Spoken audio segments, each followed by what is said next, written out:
A paz do Senhor para a amada igreja. Amada igreja, vamos ler a palavra de Deus nesse momento.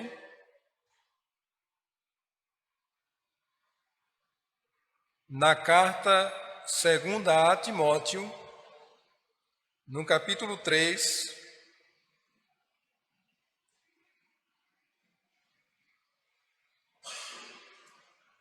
versículo 1 ao 17, e capítulo 4 da mesma carta, no capítulo 1, do capítulo 4, versículo 1 ao 5. Eu peço, irmãos, que mantenham a Bíblia aberta, porque vocês estão com o sermão aí na mão de vocês, ou seja, a Bíblia aberta. Vocês vão ter os pontos, as divisões, todo o texto trabalhado. Trata-se de um sermão expositivo, que é o meu forte, gosto muito, porque a gente se detém mais naquilo que o texto diz dentro da sua interpretação. Todos encontraram? Segunda a Timóteo, capítulo 3, versículo 1 ao 17, e capítulo 4, versículo 1 ao 5. Diz assim a palavra de Deus: Sabe, porém, isto: nos últimos dias sobrevirão tempos difíceis, pois os homens serão egoístas, avarentos, jactanciosos, arrogantes, blasfemadores, desobedientes aos pais, ingratos, irreverentes, desafeiçoados, implacáveis, caluniadores, sem domínio de si, cruéis, inimigos do bem, traidores, atrevidos, enfatuados, mais amigo dos prazeres que amigo de Deus, tendo forma de piedade, negando-lhe, entretanto, o poder. Foge também destes, pois entre estes se encontram os que penetram só rasteiramente nas casas e conseguem cativar mulherinhas sobrecarregadas de pecados, conduzidas de várias paixões, que aprendem sempre e jamais podem chegar ao conhecimento da verdade, e do modo porque Janes e Jambres resistiram a Moisés, também estes resistem à verdade. São homens de todo corrompidos na mente, réprobos quanto à fé. Eles, todavia, não irão avante, porque a sua insensatez será a todos evidente, como também aconteceu com a daqueles. Tu, porém, tens seguido de perto o meu ensino, procedimento, propósito, fé, longanimidade, amor, perseverança, as minhas perseguições e os meus sofrimentos, quais me aconteceram em Antioquia, Icônio e Listra, que variadas perseguições tenho suportado, de todas, entretanto, me livrou o Senhor. Ora, todos quantos querem viver piedosamente em Cristo Jesus serão perseguidos.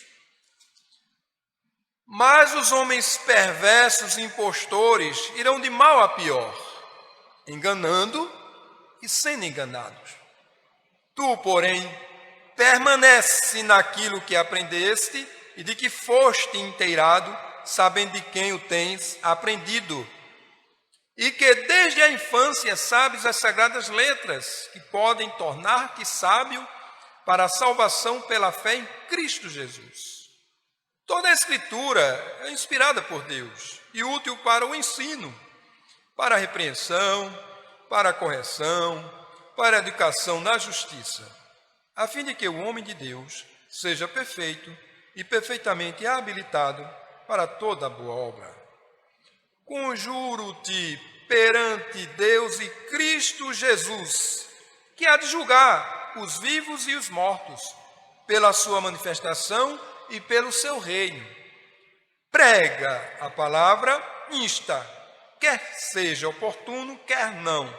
Corrige, repreende, exorta com toda longanimidade e doutrina. Pois haverá tempo em que não suportarão a sã doutrina, pelo contrário, cercar-se-ão de mestres segundo as suas próprias cobiças, como que sentindo coceira nos ouvidos. E se recusarão a dar ouvidos à verdade, entregando-se às fábulas. Tu, porém, sê sóbrio em todas estas coisas. Suporta as aflições. Faz o trabalho de um evangelista, cumpre cabalmente o teu ministério. Que Deus aplique essa palavra em nosso ser, em nosso coração. Senhor, é com toda a humildade que nós estamos diante de Ti e com a inteira reverência pedimos que o Teu Espírito Santo nos ilumine para conhecermos a verdade da Tua palavra, que o Espírito Santo aplique a Tua palavra no nosso ser, no nosso coração, na nossa vida, e que não sejamos apenas ouvintes, mas cumpridores daquilo que o Senhor tem para nós, através da Tua palavra. Revela-nos, Senhor Deus, através do Teu Espírito Santo, iluminando-nos para que possamos compreender e que possamos tão somente viver para o louvor da Tua glória e que toda a nossa atenção neste momento seja voltada para o texto da Tua palavra, em atitude de reverência e adoração a Ti, a Trindade Santa, o Pai, o Filho e o Espírito Santo. Nós Te pedimos e Te agradecemos em nome de Jesus. Amém e amém.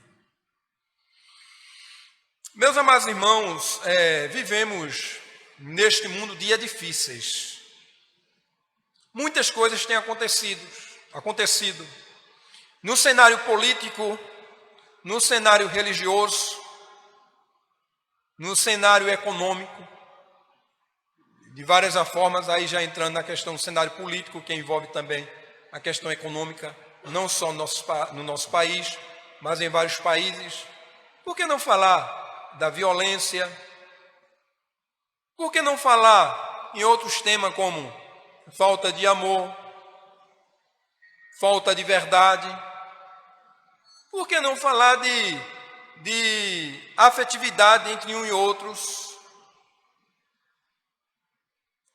Tantas coisas têm acontecido, sofrimentos aconteceram no passado. O povo da Bíblia, tanto no Antigo Testamento como no Novo Testamento, aquela geração que foi muito antes de nós, passaram por sofrimento. A questão não é passar pelo sofrimento, porque todos nós iremos passar e passamos. A questão é como enfrentar tempos difíceis. Como é que o povo de Deus fará, tem feito e fará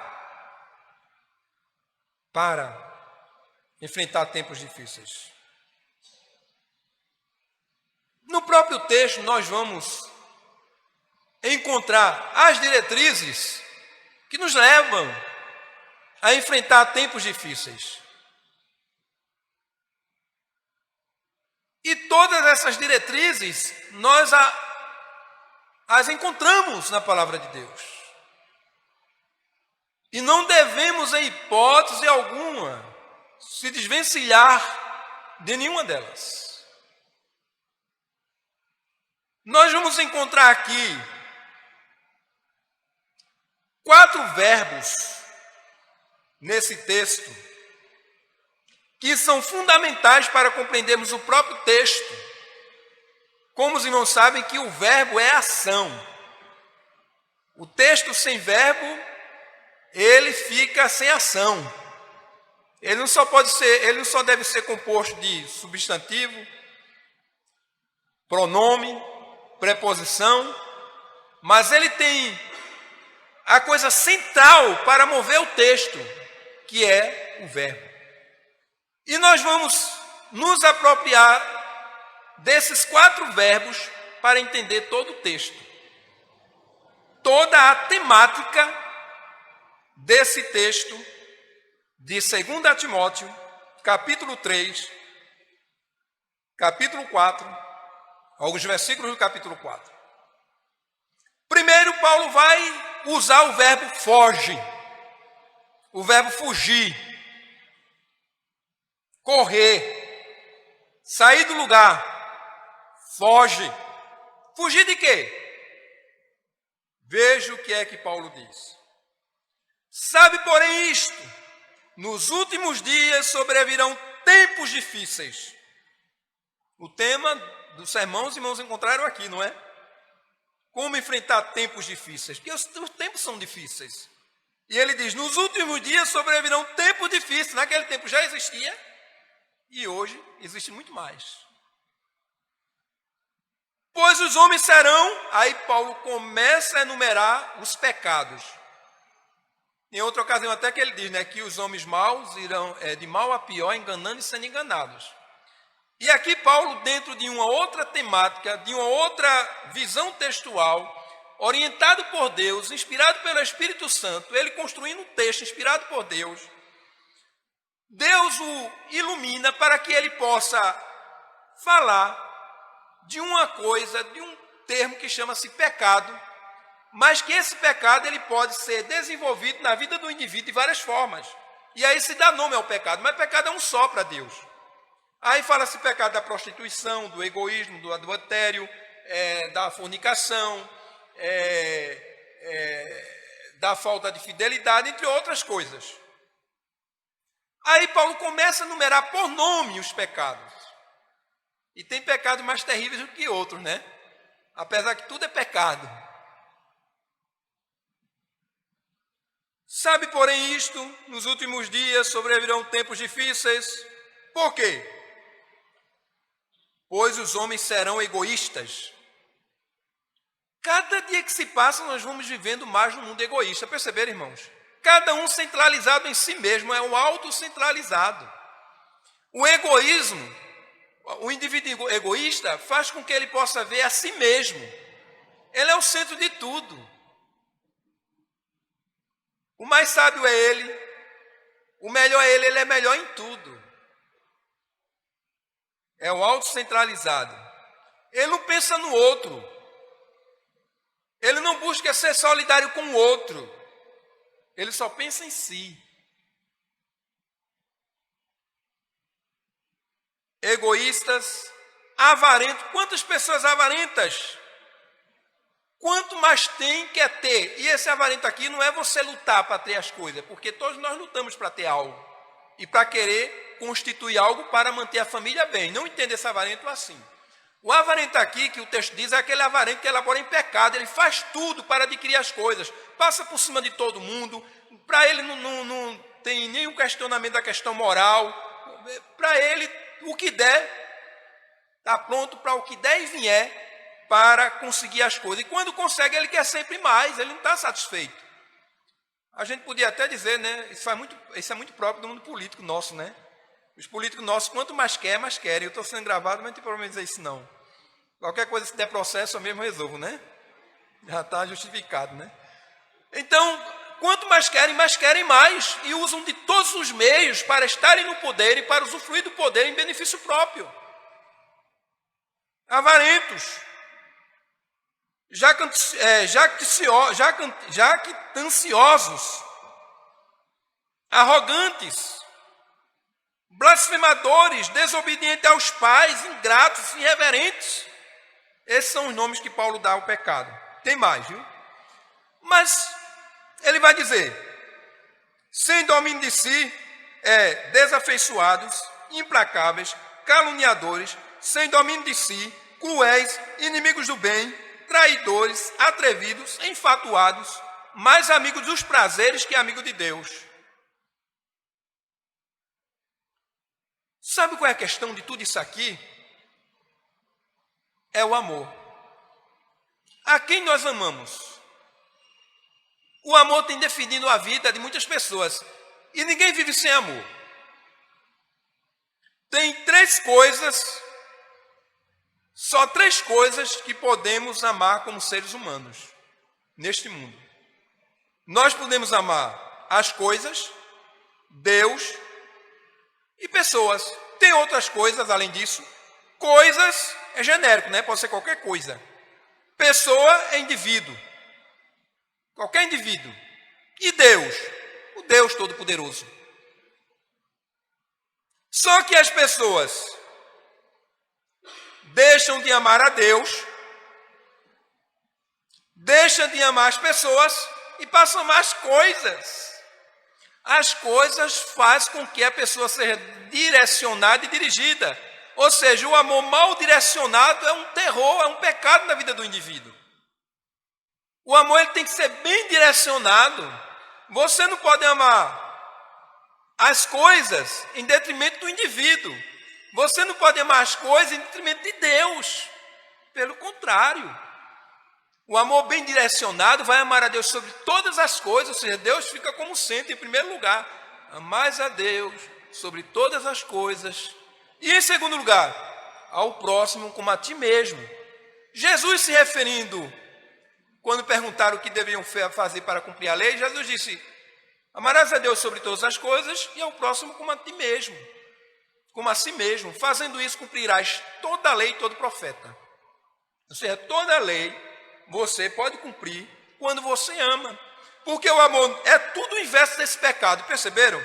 O amor não é egoísta, o amor não é avarento, o amor não elabora em a pessoa ser arrogante, blasfemador, desobediente, ingrato, irreverente, entre outros.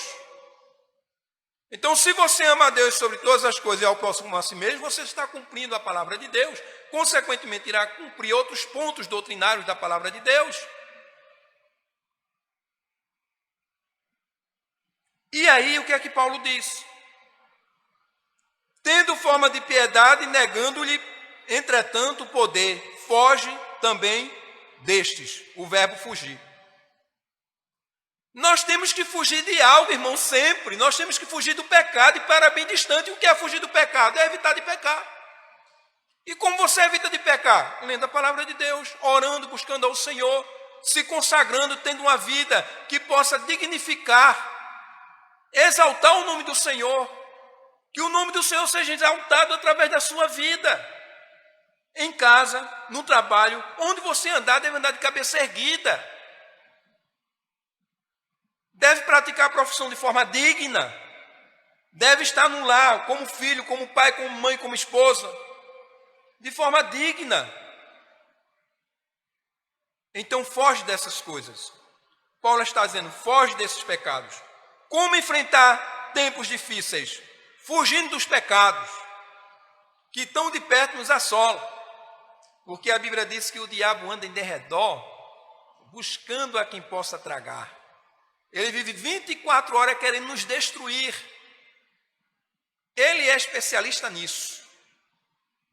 Então ele vai intentar todos os embaraços para nos distanciar de Deus, nos distanciar da obra de Deus e, consequentemente, nos colocar em situações em que iremos trazer tristeza para o Espírito Santo de Deus, pelo qual fomos selados para a redenção. Foge disso, irmão. Pelo amor de Deus, foge do pecado. Fujamos do pecado, que tão de perto nos odeia. Mas o apóstolo Paulo mais adiante diz, pois entre estes se encontram os que penetram sorrateiramente nas casas e conseguem cativar mulherinhas sobrecarregadas de pecados, conduzidas de várias paixões. Que aprendem sempre jamais podem chegar ao conhecimento da verdade. Tem gente que aprende, sabe da história de Cristo, analisa toda a questão geográfica, onde foi que Cristo nasceu, como foi que ele fez a sua operosidade histórica, ou seja, vê Cristo como um homem histórico, não um homem. Deus não é um homem, o Deus que era 100% Deus, 100% homem, o Cristo, o verbo que se fez carne e habitou entre nós. Então eles conhecem até a verdade. Eles chegam até a conhecer, têm o conhecimento da verdade. Eles aprendem sempre, ele tem até a aprendizagem, mas não chegam ao conhecimento da verdade. E esse verbo aqui, conhecer, é no sentido de amar mesmo no texto original. Eu já disse pela escola dominical. Eles podem até ter conhecimento da verdade, podem até conhecer o Evangelho, mas não amam o Evangelho. Podem até conhecer o Senhor, mas não amam o Senhor. Pode até conhecer Jesus Cristo, mas não ama Jesus Cristo. Conhece o Espírito Santo, mas não ama, porque ele leu a palavra, viu, alguém falou. Ele é uma pessoa que compreende bem as coisas. É um bom estudioso. Mas esse verbo conhecer trata-se de amar. Ou seja, aquela pessoa que se aproxima, que se envolve.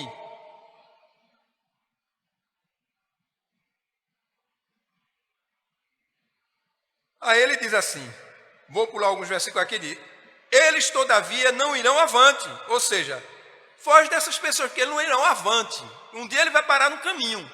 Ele não chegará à eternidade. Por quê? Vive nesses pecados. Aí ele vai dizer, se não se converter, ou seja, se não for convertido, se não for regenerado pelo Espírito Santo de Deus.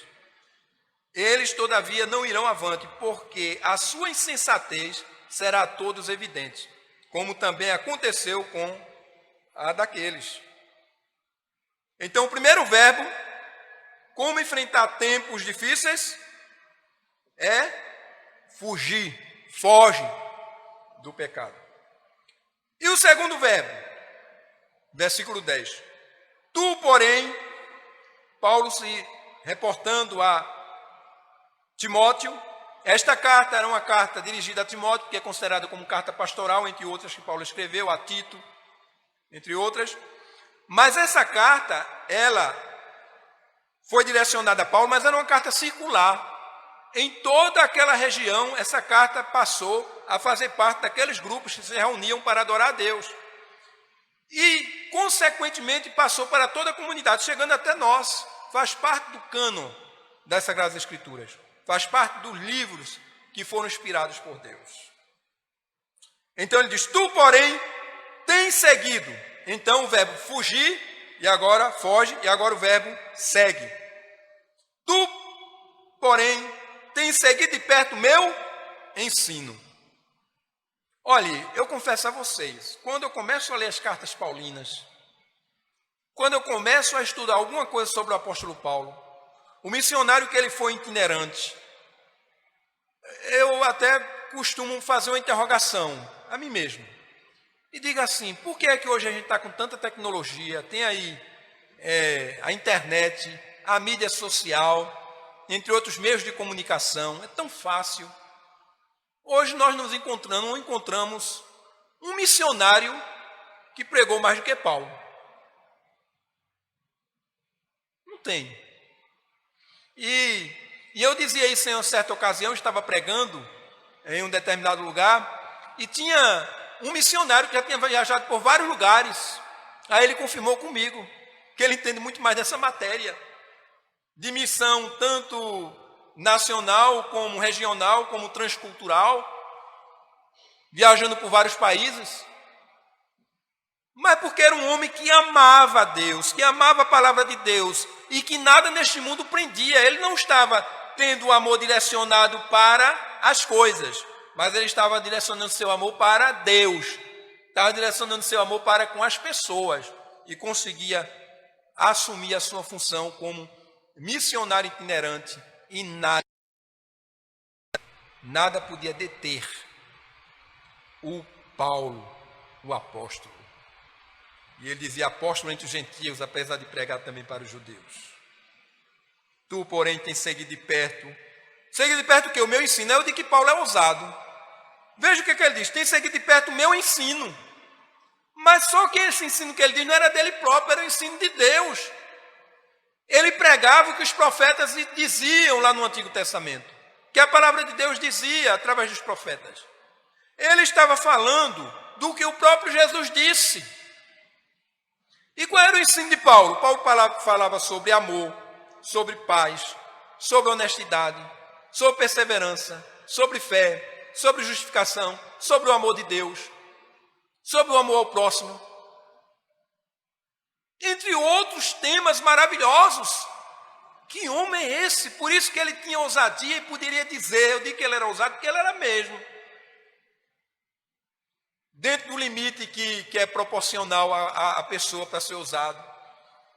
Ele disse, tu tens seguido de perto o meu ensino, ou seja, Timóteo, eu tenho ensinado o quê? Eu tenho ensinado tudo isso, amor, paz, bondade e tal.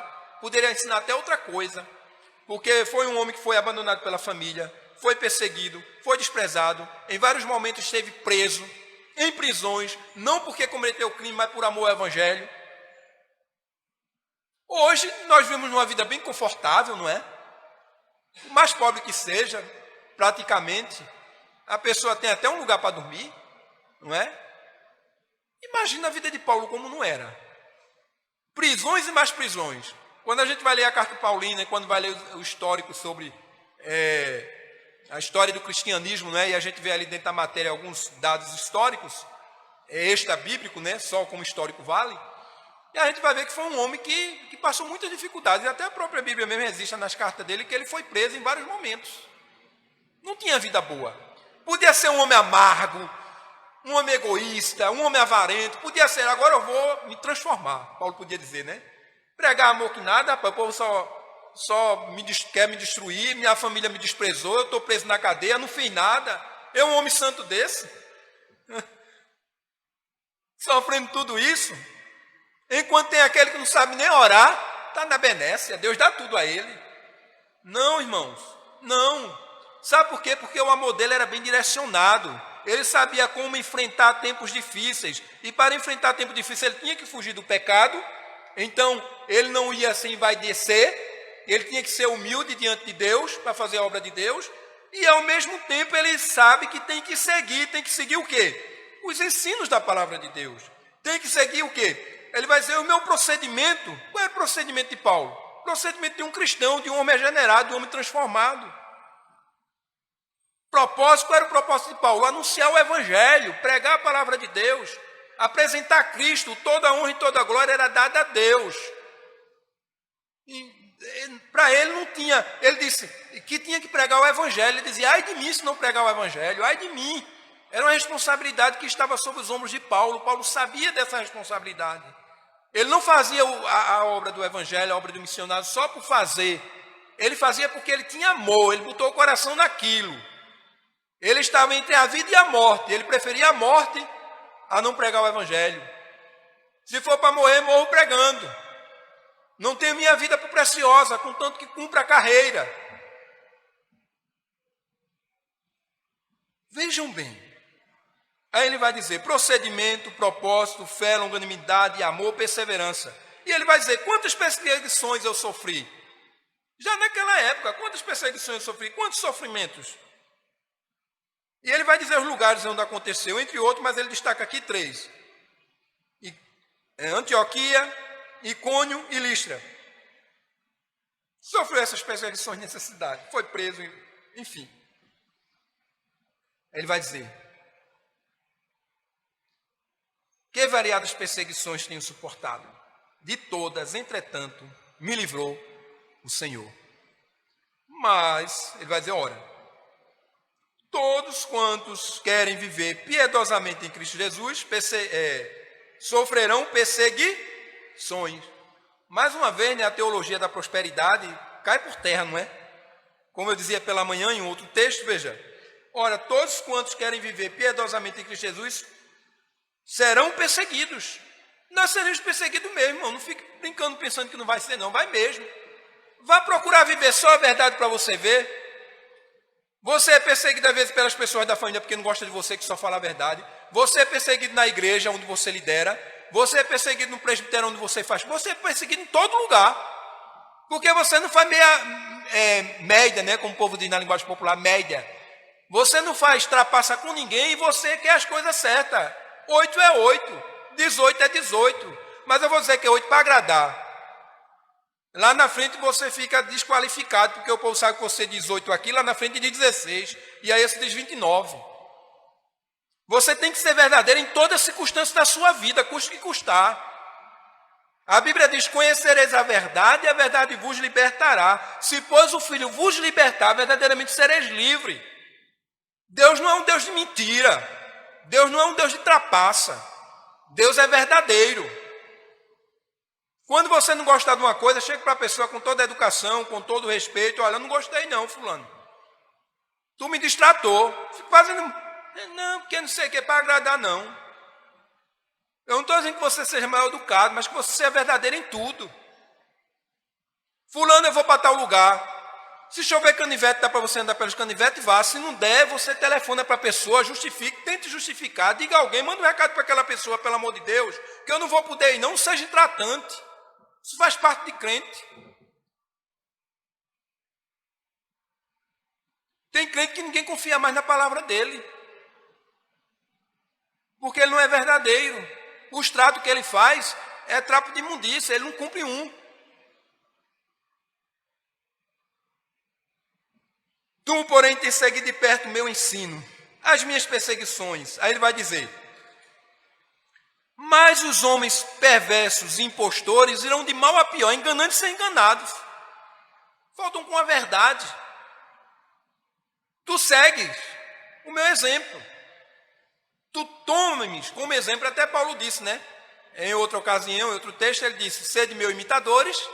Outra ousadia de Paulo aí, uma ousadia sadia. Sejam meus imitadores, ou seja meu imitador. Como eu sou de Cristo. Ele apontou para Cristo. Tudo em Paulo apontava para Cristo. Ele queria realmente que Cristo aparecesse, não ele. Agora veja o terceiro verbo. Primeiro verbo, foge. O segundo verbo, segue. Devemos seguir as coisas boas, a coisa do reino, a palavra de Deus, enfim, desprezar o pecado. Aí ele agora vai dizer, o terceiro verbo, permanece. Tu, porém, permanece naquilo que aprendeste, que foste inteirado, sabendo de quem o aprendeste. Permanecer nos ensinamentos das Sagradas Escrituras. Permanece naquilo que aprendeste. Timóteo tinha aprendido com a sua avó. Timóteo nasceu num lar cristão. Então Paulo está dizendo a Timóteo: Timóteo, tu és um pastor jovem, está aqui nesta cidade, tem muita experiência ainda para ti. Vai fazer uma coisa. Permanece naquilo que tu aprendeste. Não esqueça as lições da classe de catecúmenos, da classe de escola dominical, que tu aprendesse lá com a tua avó, com a tua família. Porque às vezes a gente, quando cresce, parece que a gente esqueceu do que aprendeu na igreja. Vai seguir os ensinamentos de terceiros, de pessoas que não têm nada a dar. Tanto é que muitas vezes, quando um irmão, uma irmã, um casal quer um conselho, ele vai arrumar outra pessoa que nem evangélico é. Que conselho bom vem daí, né? Pode até vir, né? Mas a probabilidade de ser um conselho bom é quase 90% de chance de ser um conselho ruim, né? Antigamente existia-se aquilo que a gente chamava aconselhamento pastoral, o gabinete do pastor. Tinha até pastor que era doido para fazer psicologia. Eu tenho vários... a minha ideia, quando saí do seminário, era fazer um curso de psicologia para atender o povo que ia vir para o meu gabinete, porque a gente ia precisar do auxílio de psicologia. Porque a matéria que a gente vê de psicologia no seminário é muito pouca. Não é isso, pastor? Mas quando eu comecei no ministério, já há muito tempo, né, eu já vou fazer 19 anos como ministro do Evangelho, ninguém chegava para mim. Eu cheguei numa determinada... Nem gabinete tinha. Eu cheguei numa determinada igreja, uma igreja grande, eu disse assim: presbítero, eu vou estar à disposição da igreja aqui, apesar das minhas atividades seculares, né? Na época eu dava aula, ministrava aula, e nas escolas, eu disse: eu vou arrumar um tempo para, além dos cultos normais, doutrina e tal, gabinete pastoral, vou ficar aqui à disposição da igreja o dia todinho, vou agendar o meu horário lá de aula. Irmãos, eu passava o dia todinho na igreja, não vinha uma pessoa. A igreja cheia de problemas, pessoas com vários problemas, mas não vinha ninguém se aconselhar com o pastor. porque os ensinamentos da igreja não valem, ou o pastor não tem um conselho para dar, ou porque as pessoas não confiam mais na liderança da igreja, nos pastores, ou nos presbíteros. Se está acontecendo isso, misericórdia. Porque Paulo está dizendo a Timóteo, permanece naquilo que aprendeste, os ensinamentos que tu aprendeste. E não se desvia dele, permanece nele, não se distancia. Aí você vai procurar conselhos, ensinamentos de pessoas que não tem nada a ver com o evangelho, vai ser ensinamentos errados. Você vai criar caminhos errados, diferentes.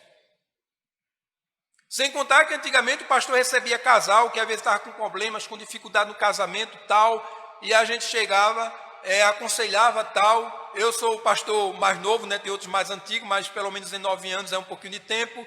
Eu não alcancei muito isso não, mas os pastores que foram bem antes de mim, o casal chegava lá, conversava, e quando via estava tudo na paz. Aquele irmão que ia se separar, ou ia, né, a separação ou o divórcio, que agora só tem divórcio, né, nem separação mais tem. Aí, na justiça, aí chegava, resolvia a sua vida tudinho. Sabe como é que os irmãos chegam para a gente agora? Pastor, eu quero conversar com o Senhor. Não é nem mais ir no conselho. O que é, irmão?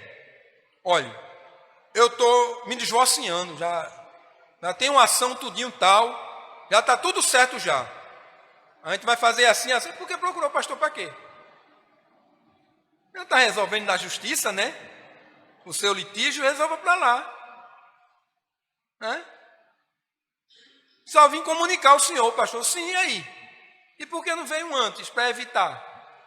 Porque o diabo quer destruir a família mesmo, quer destruir os lares. Quer que haja separação, discórdia dentro do lar.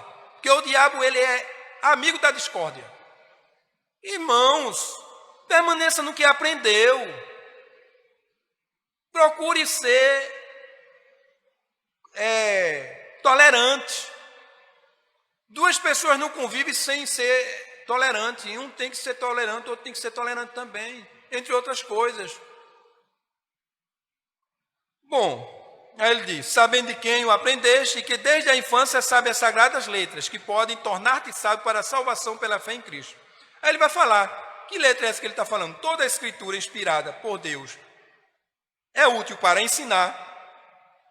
Então você pode aprender com a palavra de Deus. É útil para a repreensão, você pode ser repreendido pela palavra de Deus. Tem gente que não quer. Quando o pastor pega um sermão de repreensão, o povo já não quer vir mais. Não é? E eu sou desses pastores, viu, irmão? Porque na minha pregação tem muita doutrina. Esse negócio de pregar dia de domingo. Prega o evangelho. A Bíblia é pregação o tempo todo. Não tem, a gente é que diferenciou dentro da teologia, né? Dentro do seminário, dizer assim, culto evangelístico, pega mensagem para pecador. Não, irmão, a mensagem é para o povo de Deus. O pecador, quando ele vem arrependido, ele já vem porque ele deixou de ser o pecador, não sentido, ele deixou de ser pecador, para ser pecador redimido. Aí ele vem para se apropriar do grupo, ou seja, entra no grupo da gente e começa a adorar a Deus.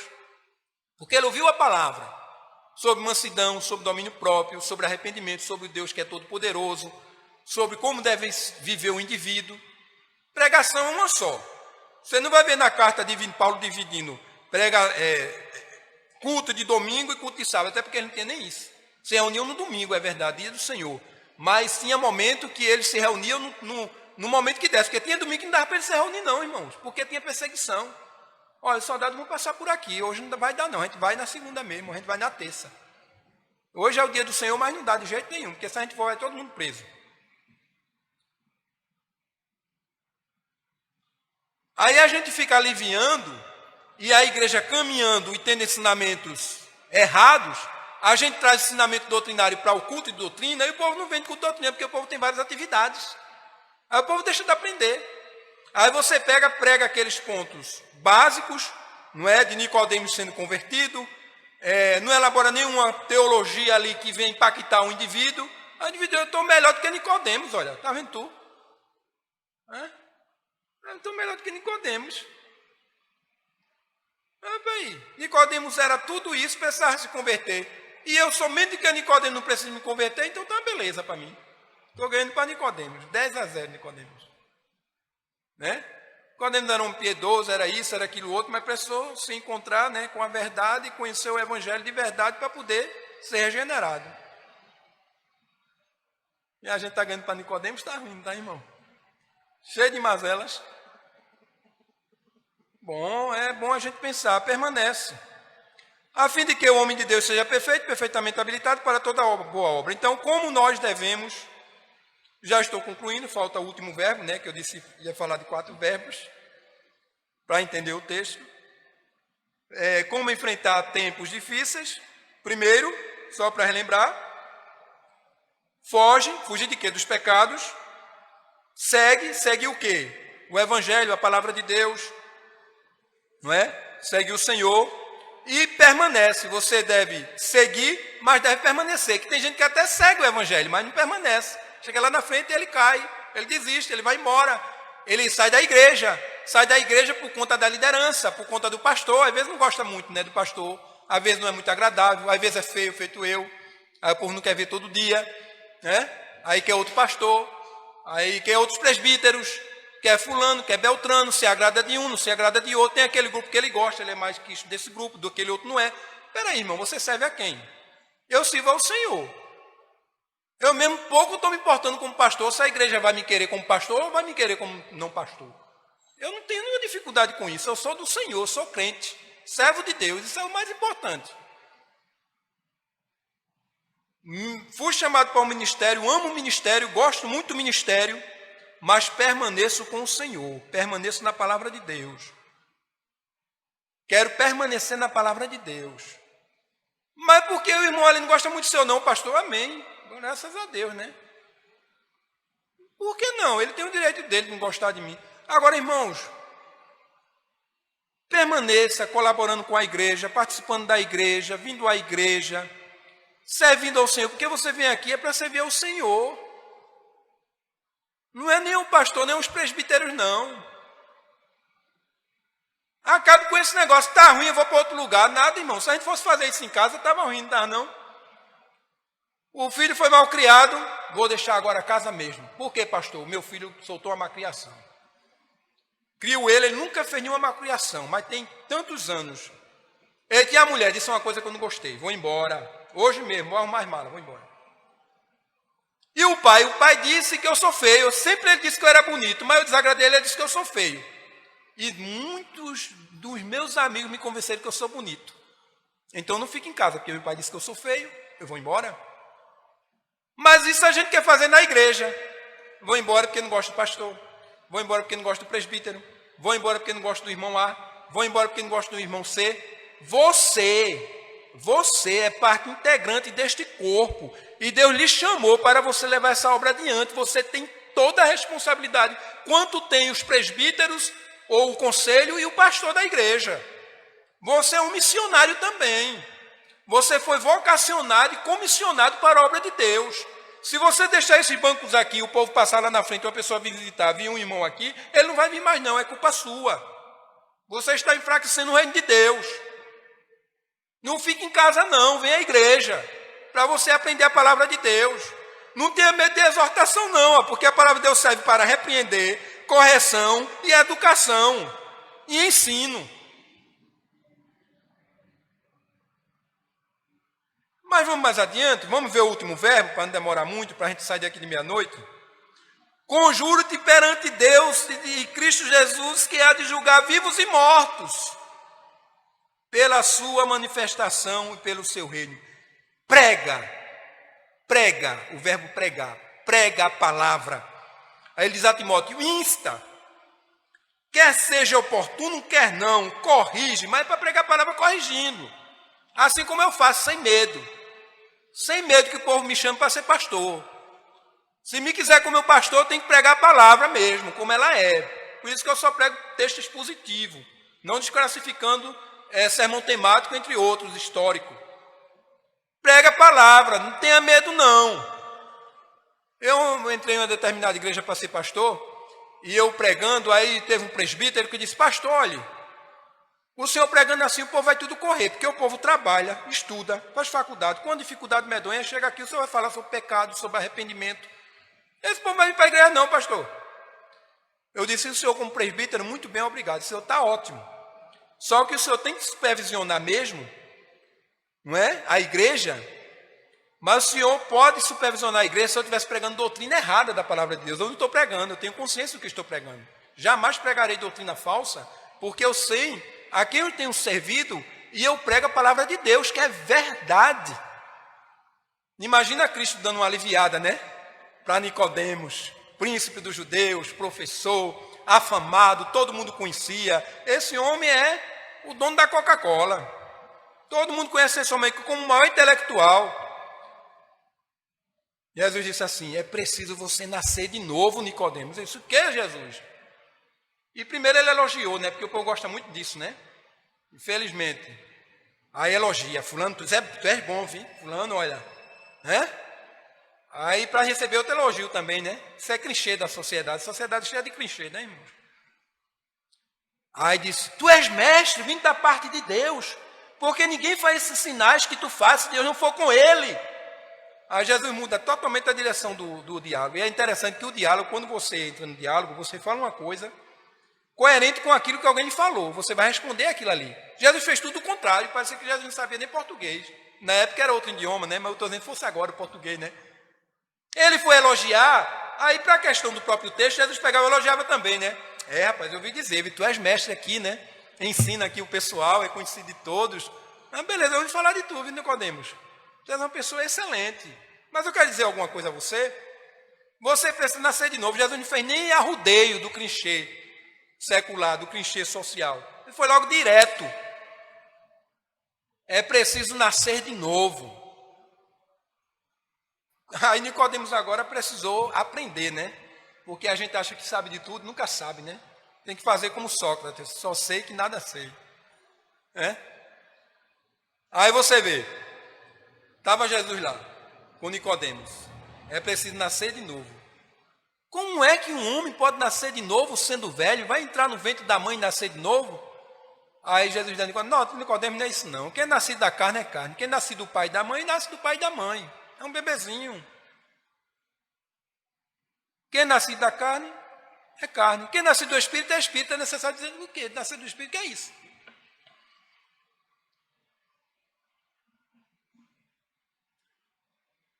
Prega a palavra. Corrige. Pregue corrigindo. Repreendendo. Exorta. Com toda a longanimidade. E falando do presbítero que disse isso a mim, eu cheguei lá, a igreja estava quase fechando. Quando eu saí de lá, o povo estava botando o banco lá fora. Mas nunca tive medo de pregar sobre arrependimento, sobre justificação, sobre regeneração, entendeu? Sobre outros temas, sobre a eleição, sobre a doutrina bíblica, que o povo não quer ouvir mais, porque fere o ouvido, dói o ouvido, maltrata o ego da pessoa, né? Maltrata a soberba, né? Imagina você chegar a um todo-poderoso, um homem que tem muito dinheiro, e que a mola do mundo é o dinheiro, né? Como dizem, né? E você dizer a ele que ele tem que ser humilde, que ele tem que amar o próximo, que ele tem que ser solidário ao próximo. Meu Jesus! Que ele tem que amar a Deus e ao próximo, e não o que ele tem. Isso vai arrumar confusão, meu irmão. Uma confusão. É assim mesmo, o crente foi chamado para isso, e pastor principalmente. Prega a palavra. Aí ele diz: com toda paciência e doutrina, pois haverá tempo em que não suportarão o quê? A sã doutrina. Por quê? Porque cercar-se-ão de mestres segundo as suas próprias cobiças, como que sentindo coceira nos ouvidos, e se recusarão a dar ouvido à verdade, entregando-se a fábulas. Isso tem acontecido em nossos dias. Quantas igrejas existem por aí cheias de gente, porque o ego dos irmãos são massageados no culto. Muitas pregações que Deus fica pedindo favor aos crentes para ser crente. Isso é uma barbaridade, irmãos. Os líderes, os ministros, os presbíteros, os pastores têm que mudar a postura. Pregar o que tem que pregar mesmo. Negócio de eleger texto para pregar na igreja, não. Prega aquele que Deus colocou no coração, mas isso vai ferir. Ó. Tem um irmão lá que se falar sobre isso, ele vem nem na igreja. Ele vai deixar de dar o dízimo. Deixa ele não vir à igreja, deixar o dar o dízimo. O problema é dele. O seu compromisso é com Deus, acima de tudo é com Deus. Pois haverá tempo em que não suportarão a sã doutrina, se recusarão a dar ouvidos à verdade, entregando-se a fábulas. Tu, porém, ser sóbrio, ser sóbrio, ser sábio, ser inteligente. Em todas as coisas, suporta as aflições. Como suportar as aflições? Sendo direcionado por Deus. Faze o teu trabalho, faze a obra de um evangelista, cumpre cabalmente o teu ministério. Não interessa não, irmãos. Hoje você está com a igreja, amanhã você não está, depois amanhã vem outra, depois amanhã não vem nenhuma, e vai levando como Jesus quer que você leve, trilhando o caminho da verdade, da honestidade, do compromisso com a palavra de Deus. E os irmãos aqui, todos eles, eu, você, cada um de nós, comprometa-se com a sua igreja. Deus lhe chamou para aqui, você é um missionário daqui, desta igreja, Igreja Presbiteriana da Boa Vista. Não precisa você ir para outras não, vá visitar, mas sua casa é essa. Eu mesmo vou visitar algumas pessoas da minha família, às vezes vou visitar algum colega, que eu não sou muito de visitar colega, mas às vezes eu vou, não é? Às vezes eu vou. Mas eu só vou visitar, irmão. Sabe qual é o melhor lugar para eu estar? A minha casa. Com a minha família. Com a minha querida esposa, Alcione. Com a minha querida filhinha, Ana Letícia. Esse é o meu mundo. Quando eu saio do meu trabalho, olha, eu vou para outro mundo muito melhor do que qualquer outro. Aqui também é a sua casa. Não troque ela por nada. Vá visitar outras, visite lá, chega lá, irmão, foi muito bom a pregação, muito bom o culto, amém. Mas eu vou para a minha escola dominical amanhã, irmão. Mas você ouvia não, vim de noite. Vou amanhã, escola dominical, vou para a minha. É culto doutrina na quarta, mas aqui também tem, irmãos, e aqui é o melhor pregador do mundo. Ele até, às vezes, quando ele ora, cai até chuva do céu. Não, eu quero ficar na sequidão mesmo, eu vou para a minha. Eu já vim aqui esse dia, eu vou, né? E ame a sua igreja, ame esta obra, ame o seu pastor, ame o seu presbítero. Ele não vai ser igual a você nunca, irmão, que ele não vai ser. É porque a igreja agora tem essa ideia de que tem que ter um pastor à minha moda, o meu jeito, um presbítero ao meu jeito, a minha moda. Você vai ter quantos pastores aqui? Porque se fosse para a gente ser igual a todo mundo, então só existia uma pessoa. Eu tinha um presbítero que dizia assim, ou se todo mundo for igual a você, ou o mundo todo presta ou não presta. É mais ou menos por aí, viu, irmãos? Ninguém nunca vai agradar a todo mundo. Jesus Cristo não agradou a todo mundo. Tinha grupo que seguia Cristo, tinha grupo que seguia outras pessoas, mas não seguia Cristo. Porque Cristo não era agradável. Cristo, às vezes, parecia até ser azedo, né? Se for olhar pela questão do clichê humano, né? Azedo. O cara está elogiando Jesus. Jesus, tu és mestre, ele vai dizer, eu preciso nascer de novo. Tu não és nada, tu és um morto. Ele disse, espera aí, rapaz, que história é essa? Era o Filho de Deus que estava ali.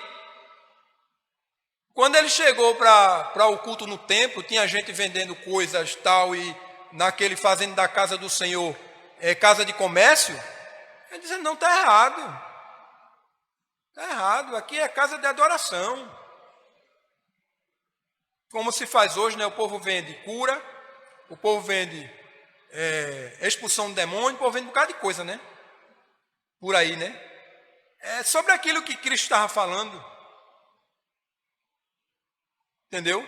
Comercialização é uma fé barata, é uma fé do engodo, do engano, que traz as pessoas a um conhecimento errado das Escrituras e a um evangelho frouxo, fraco, sem vida, sem ser de Cristo, que leva as pessoas a massagear o seu ego, o seu egoísmo, a sua vida de ingratidão, de insatisfação, de soberba, de ser avarento, nunca se contentar com o que tem. A gente tem que ter cuidado, irmãos. Ou a gente serve a Deus, ou serve ao mundo. Só tem dois caminhos. E Jesus disse qual era o caminho, não disse? Paulo está dizendo assim, Timóteo, prega o evangelho, prega a palavra. E Jesus disse, a porta é larga, né? Que vai para o céu.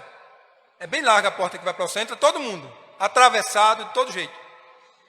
Ele disse que é estreita. Para entrar tem que criar um caminho, senão não entra. E não vai todo mundo no bolo não, porque não vai todo mundo no bolo, porque só entra nenhum. Só entra os salvos, escolhidos, regenerados, transformados. Agora ele disse, o caminho do mundo, do pecado é largo. Aí entra todo mundo, né? A boiada entra toda de uma vez, né? Tudinho. É largo. Tem tudo que você quer lá fora. Sem Cristo. Tem tudo. Tudo que você imaginar tem. Só não presta, né? Sem Cristo não presta nada.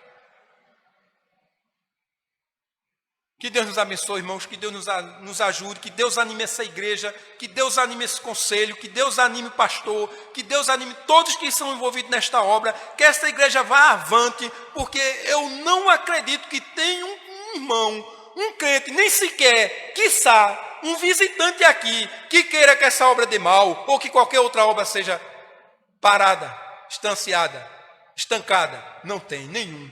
Todos querem que essa obra vá adiante. Se você quer que essa obra vá adiante, pegue no arado. Não olhe para trás. Siga em frente. Caminhe com Jesus. E tudo se endireitará. Ficará direito, no caso. Ficará direito. Será endireitado. Que Deus nos abençoe. Em Cristo Jesus. Amém. Amém e amém. Glória ao teu nome, Senhor, para todo